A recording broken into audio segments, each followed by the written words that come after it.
जय हिंद साथियों, आप सभी का स्वागत है। आज हम स्टार्ट कर रहे हैं पॉलिटी। और ये सेशन आपके लिए यूपीएसआई, यूपी पुलिस, लेखपाल के लिए बहुत इंपॉर्टेंट होने वाला है, जिनको यूपी पीसीएस देना है। सारे स्टेट एग्ज़ाम के लिए बहुत ज़्यादा इम्पोर्टेंट है। तो भारतीय राज्य व्यवस्था एवं शासन। तो भारत का जो संवैधानिक विकास था वो दो तरीके से हुआ। ब्रिटिश ईस्ट इंडिया कंपनी के अंतर्गत पारित अधिनियम 1783, 1773 से 1893, ब्रिटिश ताज के अंतर्गत पारित एक्ट 1858 से 1947। तो पहला चैप्टर है भारत का संवैधानिक विकास, इस पर प्रैक्टिस करते हैं। पहला क्वेश्चन है, निम्नलिखित में से किस अधिनियम में कलकत्ता में सर्वोच्च न्यायालय की स्थापना का प्रावधान किया गया? तो ये किया गया रेगुलर एक्टिंग एक्ट 1773 के माध्यम से। ऐसा किया गया कि कलकत्ता में सुप्रीम कोर्ट की स्थापना की गई।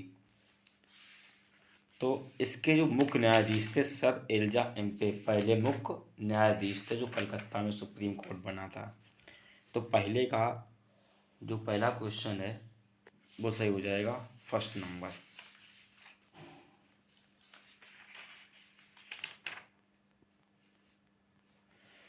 दूसरा क्वेश्चन है, निम्नलिखित में से मिलाना है, आपको मिलान करना है। तो दूसरे में आपका हो जाएगा बी नंबर। नियंत्रण परिषद की स्थापना ईस्ट इंडिया एक्ट 1784 के माध्यम से हुई। सर्वोच्च न्यायालय की स्थापना 1773 के माध्यम से हुई। इंग्लिश मिशनरियों में भारत में कार्य करने की अनुमति चार्टर अधिनियम 1813। गवर्नर जनरल की परिषद में कानूनी सदस्य के रूप में नियुक्ति 1833 एक्ट के तहत हुई। तीसरा क्वेश्चन है, किस अधिनियम में भारतीयों को अपने देश में प्रशासन में कुछ हिस्सा लेना संभव हुआ? तो ये किस चार्टर एक्ट के तहत ऐसा संभव हो सका? तो ये हो सका 1833 का चार्टर एक्ट के तहत। पहला क्वेश्चन है, निम्नलिखित में से किस एक्ट के तहत भारतीय विधान परिषद में को बजट पर बहस करने की शक्ति मिली? तो 1892 जो एक्ट आया, भारत परिषद अधिनियम 1892 के तहत बजट पर बहस करने। पहले क्या था, जो बजट पेश किया जाता था तो बजट हम लोग के बिना किसी बहस के, बिना किसी अनुमति के, बिना किसी सलाह के ऐसा होता था। लेकिन 1892 पे ये हुआ कि बजट पे बहस होगी। तो बजट पर बहस होने के लिए प्रावधान 1892 के तहत पारित हुआ। भारतीय इस पर बहस तो कर सकते थे, मतदान करने का अधिकार नहीं था, लेकिन प्रश्न पूछने की अनुमति थी। ये क्वेश्चन बहुत ज़्यादा इम्पोर्टेंट है कि इस पे जो है मतदान करने की अनुमति नहीं थी, प्रश्न पूछने की अनुमति थी। दूसरा क्वेश्चन आता है, किस अधिनियम द्वारा भारत में संघीय न्यायालय की स्थापना की गई? तो किस एक्ट के द्वारा भारत में संघीय न्यायालय की स्थापना की गई? तो इसमें से डी सही हो जाएगा, कोई नहीं। 1935 के तहत हुई थी। संघीय न्यायालय की स्थापना 1 अक्टूबर 1937 एक्ट के तहत 1937 को भारत शासन अधिनियम 1935 के अंतर्गत की गई। मुख्य न्यायाधीश सर मॉरिस ग्लेवर थे। तीसरा क्वेश्चन है, भारतीय संघ न्यायालय निम्नलिखित में से किस वर्ष स्थापित किया गया? तो न्यायालय था तो वो स्थापित किया गया 1900, संघीय न्यायालय 1937 होगा आपका सही। किस एक्ट के तहत पूछा जाए तो भारत शासन अधिनियम 1935 एक्ट में ऐसा आया, तब 37 में संघीय न्यायालय की स्थापना हुई। केंद्र में द्वैध शासन किस अधिनियम के अंतर्गत स्थापित किया गया? तो केंद्र में द्वैध शासन 1935 के माध्यम से हुआ। 1935 देखो क्या हुआ कि 1919 में प्रांतों में द्वैध शासन था, लेकिन 1935 में जो एक्ट आया था वो प्रांतों में द्वैध शासन नहीं बल्कि केंद्र में द्वैध शासन। पांचवा क्वेश्चन है, निम्नलिखित में से किस एक्ट में केंद्र में द्वैध शासन व्यवस्था आई? तो 1935 के तहत आई। 1919 के तहत कथनों पर विचार करना है।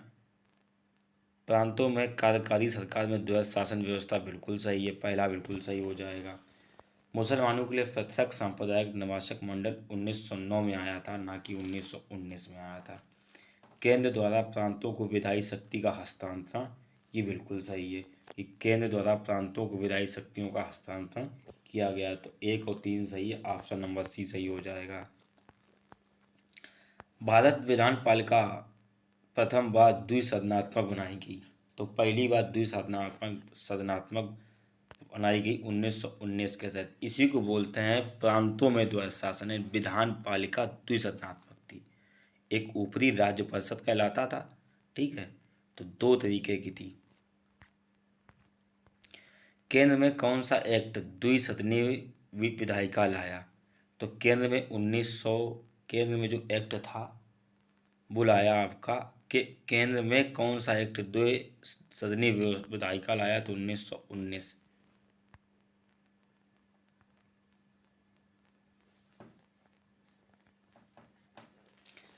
राष्ट्रपति की अध्यादेश करने की शक्ति किस एक्ट के तहत है?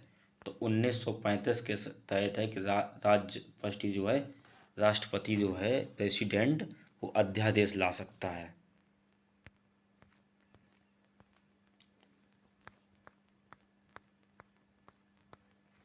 दसवां क्वेश्चन पे आते हैं। संवैधानिक 10वां क्वेश्चन है कि भारत निम्नलिखित में से किस एक्ट के तहत संवैधानिक निरंकुशता का सिद्धांत प्रतिपादित हुआ? तो 1935 के तहत ऐसा हुआ, ठीक है। आगे बढ़ते हैं। 11 नंबर, भारत के संविधान में केंद्र और राज्यों के बीच किया गया शक्तियों का विभाजन निम्नलिखित में से किस योजना पर आधारित था? तो 1935 की योजना के तहत आधारित था। 12 क्वेश्चन है, भारत सरकार अधिनियम 1935 से मुख्य विशेषता निम्नलिखित में से कौन सी नहीं थी? तो देखो, इसमें पहला था निम्नलिखित में से अखिल भारतीय महासंघ का स्थापना। पहला बिल्कुल सही हो जाएगा। दूसरा आएगा अवशिष्ट विषय प्रांतीय विधायिकाओं को आवंटित किया गया, बल्कि ऐसा नहीं था, ये केंद्र के पास था। यह प्रांतीय स्वायत्तता के सूत्रपात का संकेत था, बिल्कुल सही। इनमें प्रांतीय स्तर पर द्वैध शासन प्रणाली को समाप्त कर दिया गया, बिल्कुल सही है।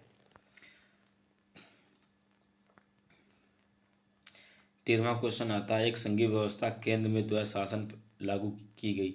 तो केंद्र में द्वैध शासन व्यवस्था 1935 के तहत लागू की गई।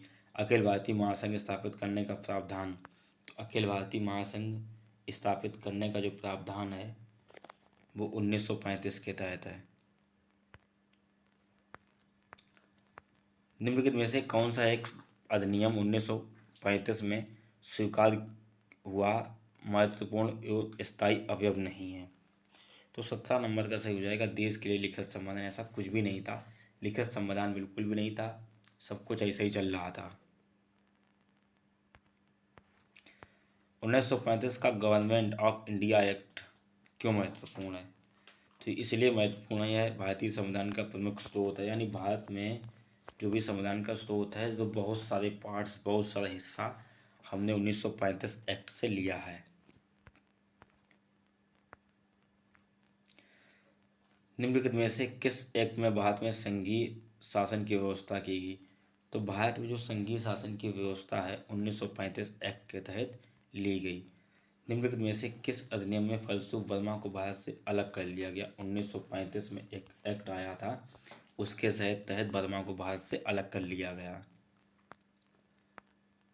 1935 एक्ट में द्वारा स्थापित संघ में अवशिष्ट शक्तियाँ किसके पास थी? तो गवर्नर के पास थी अवशिष्ट शक्तियाँ।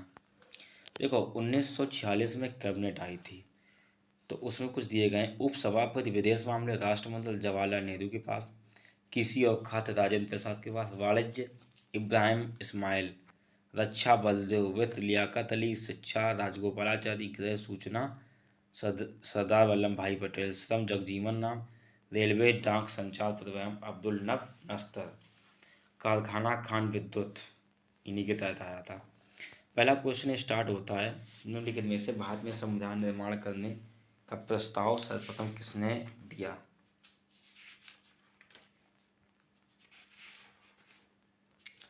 पहला क्वेश्चन बताओ क्या सही होगा।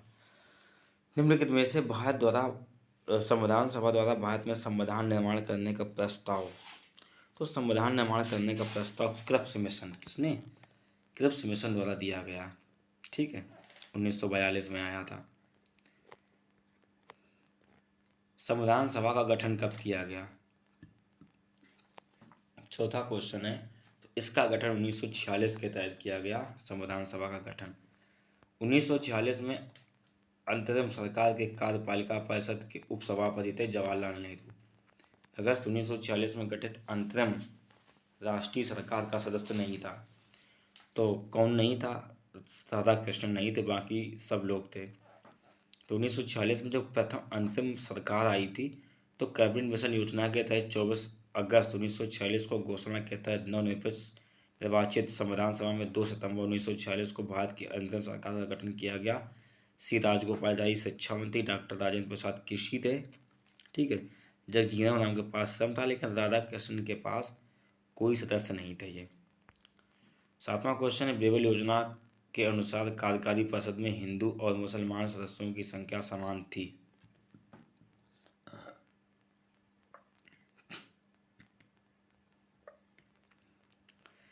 कथन, इसका कारण है बेबल का विचार था कि ऐसी व्यवस्था से भारत का बंटवारा रुक जाएगा। तो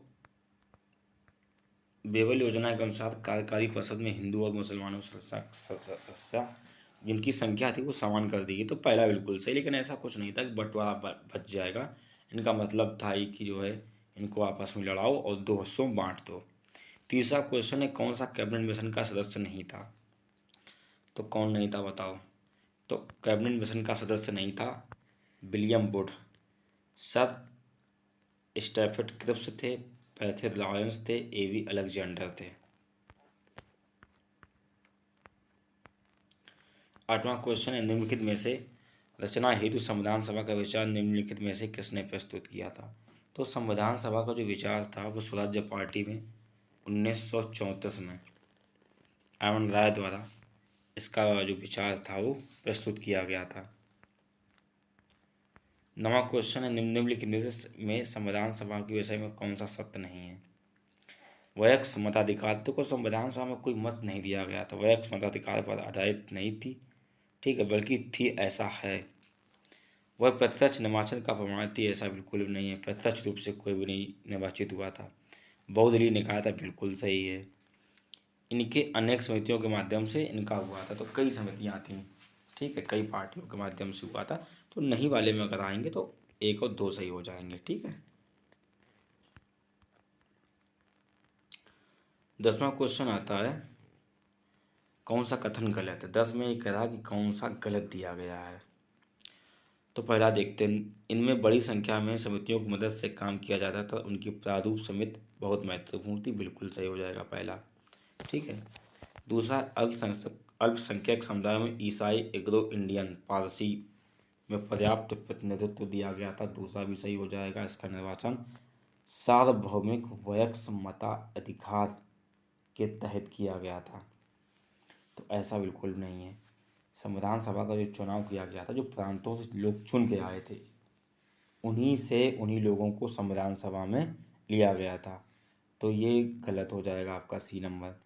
इस प्रक्रिया में 1935 अधिनियम में 6वीं अनुसूची पर आधारित थी, कर संपत्ति शैक्षणिक योग्यता में मताधिकार सीमित था, तो ये भी सही हो जाएगा डी नंबर में। देखो, संविधान सभा जो हमारी थी, तो सारे लोग प्रांतों से चुन के आए थे, ठीक है, प्रांतों से चुन के आए थे, तो जितने सारे लोग प्रांतों से चुन के आए थे अलग अलग प्रांतों से, और 10 लाख की जनसंख्या पर एक प्रांत का निर्धारण किया गया था कि जहाँ 10 लाख की जनसंख्या होगी वहाँ पर एक प्रांत बनाया जाएगा।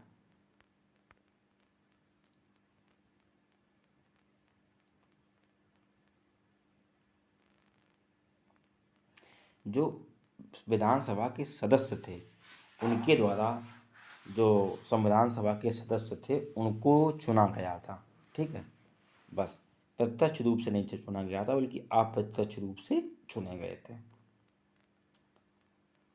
11वां क्वेश्चन है, भारत के संविधान का प्रारूप तैयार करने के लिए संविधान सभा के सदस्यों को विभिन्न प्रांतों की विधानसभाओं द्वारा चुना गया था, ठीक है, विभिन्न प्रांतों की विधानसभाओं द्वारा चुना गया था। भारतीय इतिहास के संबंध में प्रांतों में संविधान सभा के सदस्य विभिन्न विधानसभाओं द्वारा निर्वाचित हुए थे। 13 नंबर क्वेश्चन है, संविधान सभा में सदस्यों का चुनाव कैसे हुआ था। तो इनका जो चुनाव हुआ था हम आपको बता चुके हैं कि प्रांतीय सभाओं द्वारा हुआ था। कैसा? प्रांतीय सभाओं द्वारा हुआ था। संविधान सभा में चुने हुए स्थायी अध्यक्ष कौन थे? स्थायी अध्यक्ष थे जो चुने गए थे संविधान सभा के, वो थे हमारे राजेंद्र प्रसाद। डॉक्टर सच्चिदानंद सिन्हा को 9 दिसंबर 1946 में अस्थायी अध्यक्ष के रूप में चुन लिया गया था, क्योंकि ये सबसे बुजुर्ग थे, बड़े थे, इसलिए उनको अस्थायी तौर पर सदस्य चुन लिया गया था। उसके 2 दिन बाद यानी 11 दिसंबर को राजेंद्र प्रसाद को संविधान सभा का स्थायी अध्यक्ष चुना गया था। बल्कि निर्विरोध निर्वाचित हुए थे। ये भी क्वेश्चन पूछा जा सकता है कि किस तरह से निर्वाचित हुए थे, तो कैसे हुए थे? निर्विरोध निर्वाचित हुए थे। संविधान सभा की प्रथम बैठक की अध्यक्षता किसने की थी? तो पहली बैठक की जो अध्यक्षता थी वो सच्चिदानंद सिन्हा ने की थी। संविधान सभा के उद्घाटन अधिवेशन की अध्यक्षता किसने की थी? सच्चिदानंद सिन्हा ने की थी। भारत की संविधान निर्माण सभा के अध्यक्ष कौन थे? तो संविधान निर्माण सभा के जो अध्यक्ष थे वो राजेंद्र प्रसाद थे। स्वतंत्र भारत में संविधान सभा के अध्यक्ष कौन थे? तो स्वतंत्र भारत में पूछा जाएगा तो ये क्वेश्चन तो आएगा डॉक्टर राजेंद्र प्रसाद। संविधान सभा की स्थापना की गई थी। तो संविधान सभा की स्थापना 9 दिसंबर 1946 को की गई थी। संविधान सभा का गठन दिसंबर 1946 में हुआ था। भारत की संविधान सभा का प्रथम अधिवेशन कब शुरू किया गया था? तो पहला अधिवेशन था तो 9 दिसंबर 1946 को, बी नंबर सही हो जाएगा इसका। संविधान सभा की पहली बैठक 9 दिसंबर 1946 को हुई थी। भारत को एक संविधान देने का प्रस्ताव संविधान सभा द्वारा पारित किया गया था। तो 22 जनवरी 1947 को संविधान सभा द्वारा भारत को एक संविधान देने का प्रस्ताव पारित किया गया था। उद्देश्य का प्रस्ताव आएगा तो 13 दिसंबर 1946 को जवाहरलाल नेहरू द्वारा पारित किया गया। देखो, संविधान देने का प्रस्ताव अलग है, उद्देश्य का प्रस्ताव अलग है, संविधान सभा का प्रस्ताव अलग है, ठीक है। कैबिनेट मिशन का प्रस्ताव दूसरा है। संविधान सभा की संविधान की प्रस्तावना का प्रस्ताव किसने रखा? तो संविधान की प्रस्तावना का जो प्रस्ताव था वो जवाहरलाल नेहरू ने रखा था। संविधान सभा में उद्देश्य का प्रस्ताव जो रखा गया था वो रखा गया था पंडित जवाहरलाल नेहरू द्वारा। देखो, दोनों तरफ क्वेश्चन देख लेते हैं। 28 है, एक तरफ 25 है, दूसरी तरफ 28 है। तो बार बार स्लाइड को आगे पीछे करने से बेहतर है कि हम पूरा एक ही बात है पूरा पेज देखते हुए चलते हैं। भारत के संविधान के निर्माण में संविधान सभा कितना टाइम लगा था? तो इसको टाइम लगा था 28 नंबर 2 वर्ष 11 माह 18 दिन लगा था, ठीक है। 29 नंबर क्वेश्चन पे आते हैं। कह रहा है निम्नलिखित में से कथनों का मिलान करना है आपको, ठीक है। तो जो 29 नंबर क्वेश्चन है इसमें देखो, इसका 20 सही हो जाएगा, 1 का चौथा। संविधान सभा में पहले उपाध्यक्ष कौन थे? तो पहले उपाध्यक्ष थे SC मुखर्जी, ठीक है, ये आ जाएगा। प्रारूप समिति के मुखतः एकमात्र कांग्रेसी सदस्य थे, वो कौन थे? KM मुंशी थे। राजस्थान की रियासत का प्रतिनिधित्व करने वाले संविधान सभा के सदस्य कौन थे? जवाहरलाल नेहरू थे। संघ संविधान समिति के अध्यक्ष थे VT कृष्णाचारी। संविधान निर्माण के समय संवैधानिक सलाहकार कौन थे? निर्माण के टाइम संविधान के सलाहकार कौन थे? तो वो थे BN राव। क्वेश्चन बहुत पूछा जाता है। आगे बढ़ते हैं, दोनों तरफ क्वेश्चंस को देखेंगे, ठीक है। 31 और 35 दोनों साइड के क्वेश्चंस को बराबर देखते चले आएंगे। भारतीय संविधान का प्रारूप किसने तैयार किया था? तो जो प्रारूप था वो किसने तैयार किया था? प्रारूप तैयार किया था BN राव जी ने। भारतीय संविधान किस तिथि को अपनाया गया था? तो भारतीय संविधान आपका कौन सी तिथि? 26 नवंबर 1949 को अपनाया गया था। कितने अनुच्छेद अपनाए गए थे उस दिन? कमेंट बॉक्स में लिखिए आप। संविधान सभा में भारतीय संविधान का तृतीय वाचन कब हुआ था? जो तीसरा वाचन था वो कब किया गया था? देखो, तीसरा वाचन 17 से और 26 नवंबर 1949 तक चला था। तो उसमें जो है कोई डेट फिक्स नहीं है। 36 पे आते हैं, भारतीय संविधान कब लागू किया गया था? बताओ कब लागू किया गया था? तो 26 जनवरी 1950 को लागू किया गया था। भारतीय संविधान 26 जनवरी 1950 को, यानी 26 जनवरी के दिन लागू करने का निर्णय क्यों लिया गया था? बताओ। कांग्रेस ने इस तिथि को 1930 में स्वतंत्रता दिवस के मनाने का निर्णय लिया था। हमने बहुत पहले 1930 में कहा था कि जब हमें आज़ादी मिल जाएगी तो हम उसको 26 जनवरी को ही मनाए थे।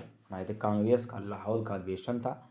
जवाहरलाल नेहरू द्वारा रात के समय 12 बजे 26 जनवरी को 1930 को तिरंगा को फहराया गया था। ठीक है, तब से जो ये हो गया था कि हम जो स्वतंत्रता दिवस है वो 26 जनवरी को ही मनाएंगे। लेकिन हमारा संविधान जो लागू हुआ था, लागू कब हुआ था? तो 26 नवंबर को संविधान लागू हुआ था। 15 अगस्त को स्वाधीनता दिवस के रूप में, यानी 15 अगस्त को देश आज़ाद हो गया था, लेकिन हमने उसको स्वाधीनता दिवस के रूप में मनाया है। लेकिन 26 जनवरी को जब डेट पहले से ही फिक्स थी, इसलिए हमने उसे स्वतंत्रता दिवस के रूप में मनाया। भारतीय संविधान को संविधान सभा द्वारा अंगीकृत किया गया था। तो अंगीकृत 26 नवंबर को किया गया था। ठीक है, अंगीकृत कब किया गया था? 26 नवंबर को किया गया था, ये स्वीकार लिया गया था। संविधान सभा को अपनाया गया। तो संविधान सभा को किस तरीके से अपनाया गया? तो संवैधानिक सभा द्वारा, संविधान सभा को हमने अपनाया संवैधानिक सभा द्वारा, संविधान के ही द्वारा इसको हमने अपना लिया था। संविधान सभा द्वारा भारतीय संविधान को स्वीकृत किया गया था। स्वीकृत 26 नवंबर 1949 को। 3 डेट याद रखना, 26 नवंबर, 15 अगस्त, 26 जनवरी। भारतीय संविधान को 26 नवंबर 1949 को किसके द्वारा अधिनियमित किया गया था? तो संविधान सभा के द्वारा अधिनियमित किया गया था। 44 से निम्नलिखित में से दिया गया है, कथनों पर विचार करना है आपको। ठीक है, तृतीय गोल्डन सम्मेलन के विचार विमर्श की परिणति भारत शासन अधिनियम 1935 में पारित होने के रूप में हुई थी। पहला बिल्कुल सही हो जाएगा। भारत शासन अधिनियम 1935 में ब्रिटिश भारत में सूबे के लिए भारतीय राष्ट्रों में एक संघ पर आधारित ऑल इंडिया फेडरेशन का गठन किया गया, तो दोनों सही हो जाएंगे। ठीक है, तो इसमें क्या हो जाएगा? सी सही हो जाएगा। B.R. अम्बेडकर का संविधान सभा में निर्वाचन हुआ था। बताओ कहाँ से हुआ था? तो इनका हुआ था मुंबई प्रेसिडेंसी से। कहाँ से हुआ था? मुंबई।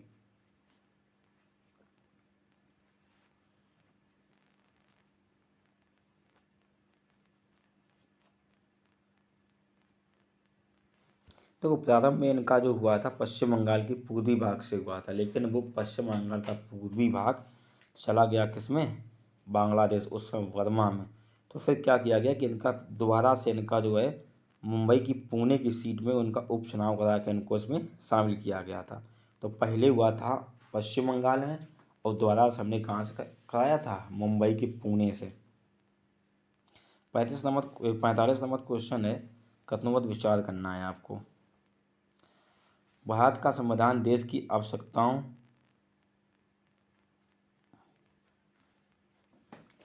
की पूर्ति के लिए करता है। इसका कारण यह है कि इसमें एक गृहीत संविधान कहा जाता है। जो 45 नंबर हो जाएगा उसका 20 हो जाएगा। स्पष्टीकरण नहीं करते हैं, लेकिन दोनों कैसे हैं? सही हो जाएंगे।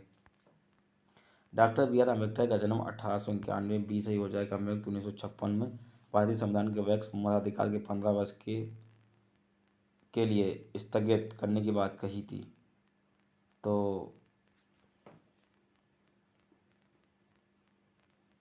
किसने कही थी? बताओ। 46 नंबर का। तो इसका सही हो जाएगा मौलाना अबुल कलाम आज़ाद ने ये कहा था कि जो वोट डालना है वैक्स मताधिकार, जो 15 वर्ष के ज़्यादा लोग हैं वो वोट डाल सकते हैं। ठीक है, इसका ये मतलब हुआ था।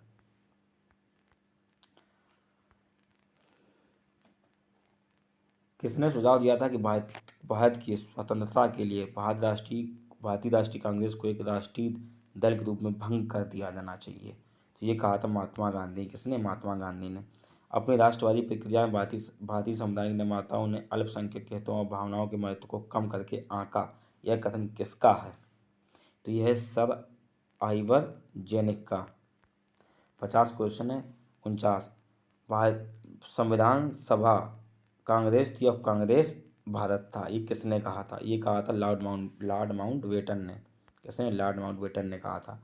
भारतीय संविधान में कुल कितनी महिलाओं को शामिल किया गया? तो भाई 15 महिलाओं को शामिल किया गया था। देखो कुछ समितियां थी, जैसे संघ संविधान समिति जवाहरलाल नेहरू, नियम समिति राजेंद्र प्रसाद, संचालन समिति जवाहरलाल नेहरू, प्रारूप समिति डॉक्टर भीमराव अम्बेडकर, सलाहकार समिति सरदार वल्लभ भाई पटेल। ठीक है। मूल अधिकार उप समिति JV कृपलानी, अल्पसंख्यक उप समिति SC मुखर्जी, संघ शक्ति जवाहरलाल नेहरू, प्रांतीय समिति सरदार वल्लभ भाई पटेल। बहुत पूछी जाते हैं ये सब। ठीक है। प्रारूप समिति में डॉक्टर भीमराव अम्बेडकर ने समेत कुल 7 सदस्य थे, जिसमें से कौन थे? गोपाल स्वामी अय्यर, अलाउद्दीन कृष्णा अय्यर, KM मुंशी, मोहम्मद सादुल्लाह, BL मित्र। ठीक है। DP खेतान। BL मित्र के स्थान पर R माधव, DP खेतान की 1948 में मृत्यु हो जाने पर TT कृष्णाचार्य को उनके स्थान पर शामिल किया गया था। तदर्थ झंडा समिति का गठन भारतीय संविधान की निर्माण परिषद 23 जून 1947 को किया गया था। डॉक्टर राजेंद्र प्रसाद इसके कौन थे? अध्यक्ष थे। सदस्यों के रूप में लिखा था अबुल कलाम आजाद, सरोजिनी नायडू, C राजगोपालाचारी, KM मुंशी और डॉक्टर भीमराव अम्बेडकर। ये सेशन आपके लिए बहुत ज़्यादा इम्पोर्टेंट है। तो थैंक यू फॉर वॉचिंग।